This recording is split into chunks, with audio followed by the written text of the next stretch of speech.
I hope that little clip of me getting the car on jack stands was entertaining. I kind of have fun making them little videos, so hopefully it turned out pretty well. But moving on to the actual car, the goal today for me is drop the front struts, get the tires off, of course, rotor, caliper, steering rods, kind of just take everything out of the car, disconnect the sway bar, and just start inspecting them and see like what I want to replace with factory parts or factory equivalents, what I want aftermarket performance equivalents of. Essentially just get the parts out of the car so I can assess them.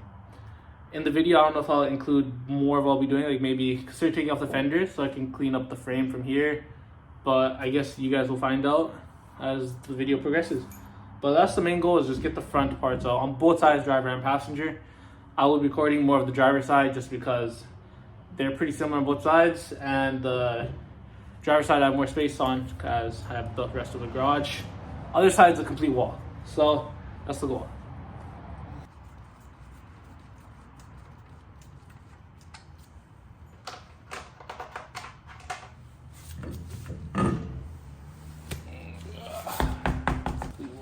Push this tire under the car. The dust shield's held on by 11/16. Our advantage and our help, use some high performance penetrating spray. $5 Pensolato. Should hopefully help you into the rusty areas. We will see if it does. I haven't put in a red straw like this in a while. Not that good at it. So, yeah. Okay, no red straw. A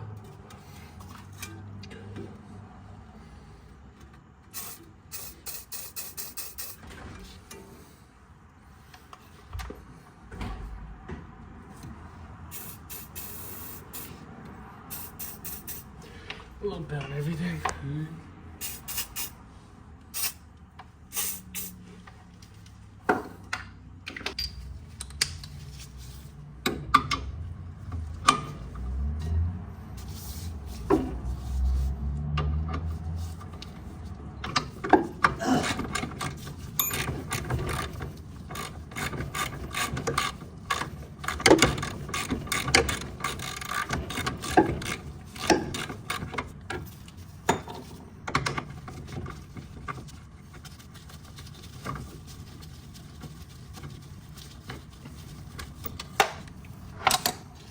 Same bolt with washer as well.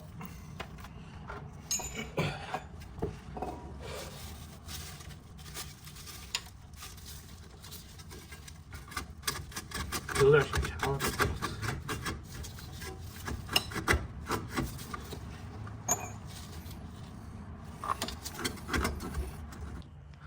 I got a little too excited. Before we do that, there's pins that hold in the caliper. You have to actually take out the caliper and then the caliper bracket. So 2 copper pins here. Same thing, the one right here on the underside, and another one right here as well. So you just kind of grab it and you can pull it out. Definitely gonna get new ones of these. In here, you grab it. You don't kind of loose, which is a little scary because I've been driving this car around a little bit. And same thing. But yeah, it's a little concerning. It's okay though. Won't be once you get new ones in here.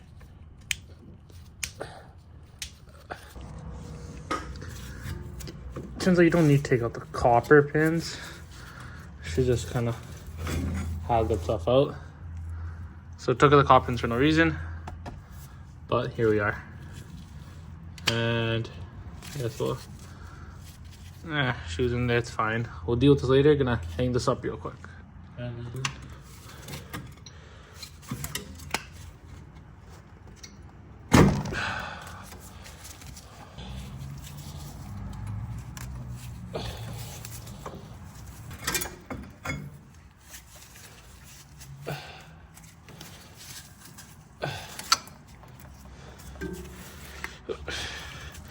Brake caliper is out. We'll be dealing with this another day, not today. So far, new pads are for sure coming. Other than that, don't have much else to say. I guess this pad's fine on this side. The internal pad is also fine, I guess. It's just kind of scuffed in there. So I'll have to figure it out. But yeah, that's the breakout.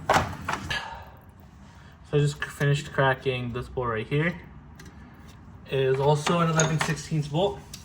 I'm starting to think this car does not follow the normal conventions of Japanese cars, which are metric, because everything in my set that's metric does not work. It's imperial.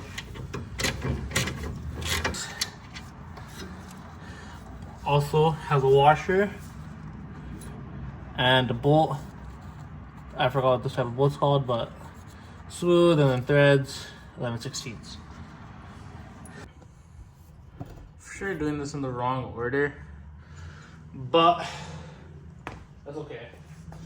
I will figure it out when we're bringing the car back together. Got my mallet. And this, I'm gonna take off the wheel cap, which is pretty straightforward. Oh, there you go. Put my gloves on, because the car is not completely screwed. There should be grease back there, I think, right? Because this is where the bearing should be. Yep, there you go. Nice wheel cap. We get the copper pin out. Oh no, it's back here. There you go. Gonna straighten out the copper pin. There you go. And simply just take it out. So the copper pin was in here like that and bent up around, which held on this soda, like beer bottle cap thing like this. So yeah, just documenting this again if someone decides to fix up a 72, they could see what they're trying to get into.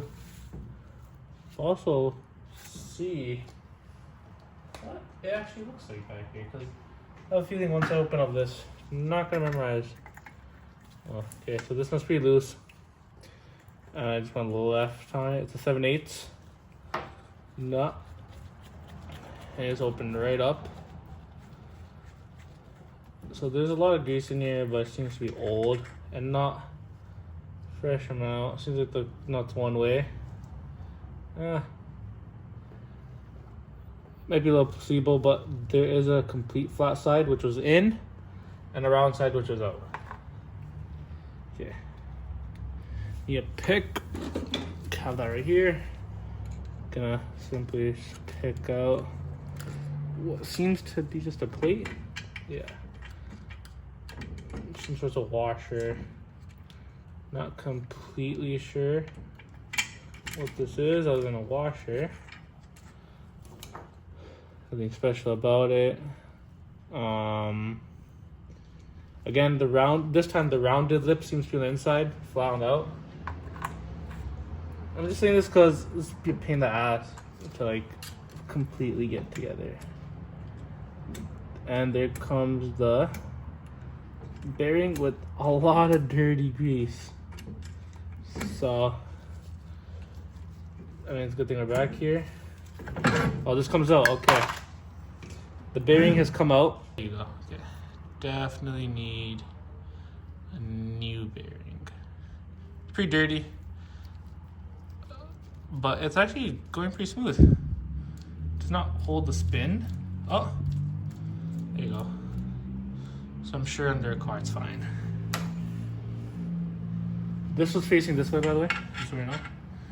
The tapered side in, flat side up.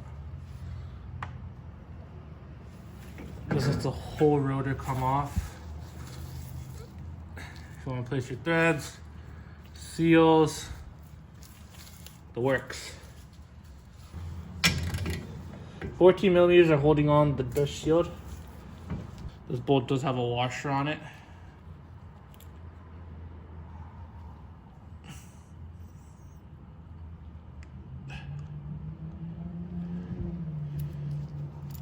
14 with the washer holding on the dust shield. So keep that in mind.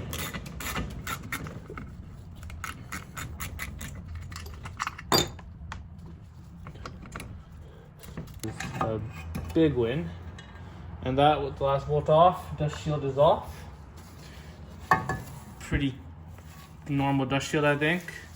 Just so we know, the opening is towards the front of the car, like so. Yep. Okay, there we go. We have the strut, the spindle. Okay, can drop the shock tower now. Just 3 bolts, size 12, which runs earlier after my experience with some other bolts. So that will be smooth. So this one, and I'll put it there. Okay, I'll take a 3.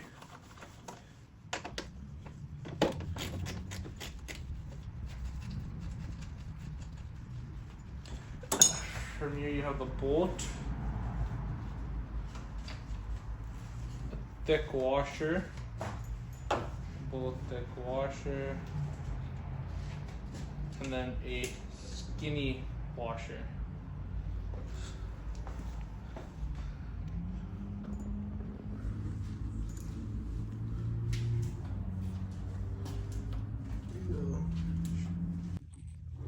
Now that we have that open, to drop the actual strut, this is the control arm. We're gonna basically just drop the control arm. It hinges back there, so essentially it's like this. We want to hinge down.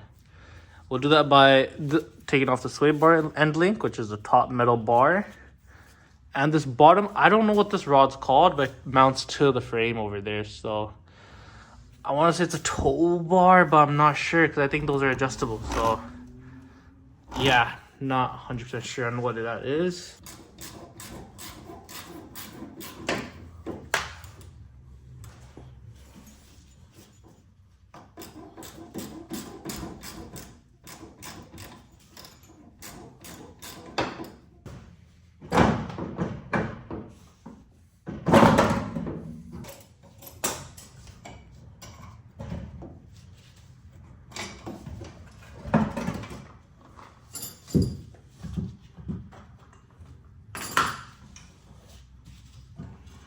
Now with the strut out, we can have a little more space in here for sure, so we could work on getting off. I think this is called the steering knuckle.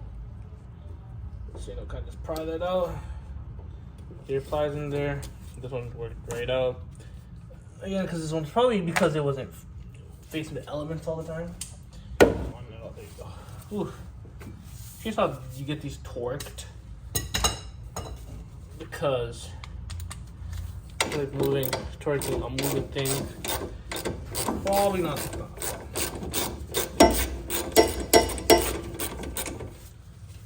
Like this, as we get off this crown, here's the question of what do I do with the suspension? We'll just come right out. No, it won't.